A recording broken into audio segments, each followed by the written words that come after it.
ஏற்பட்ட நிலநடுக்கத்தில் இந்தியர்கள் யாரும் உயிரிழக்கவில்லை என இந்திய வெளியுறவுத்துறை விளக்கம் அளித்திருக்கிறது.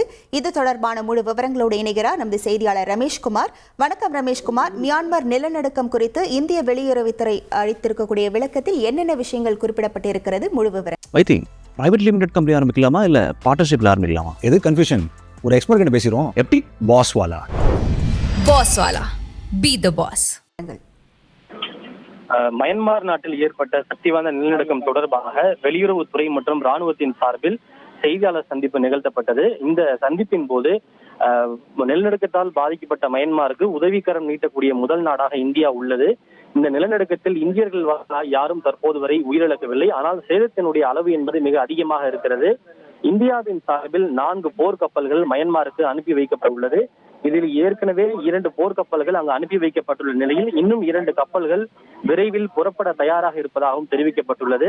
4ஆம் தேதி பிரதமர் மோடி தாய்லாந்து செல்ல இருந்த நிலையில் தற்போது நிலநடுக்கத்தின் காரணமாக அவருடைய பயணம் ஒத்திவைக்கப்படுமா என்ற கேள்வி இருந்த நிலையில் பிரதமர் மோடி திட்டமிட்டபடி தாய்லாந்து நாட்டிற்கு பயணம் மேற்கொள்வார் என தெரிவிக்கப்பட்டுள்ளது. தற்போது வரை மயன்மார் நாட்டிற்கு சுமார் 50 டன் அளவிலான நிவாரணப் பொருட்கள் அனுப்பி வைக்கப்பட்டிருப்பதாகவும் தெரிவிக்கப்பட்டுள்ளது. உங்கள் முழு விவரங்களுக்கு நன்றி ரமேஷ்குமார்.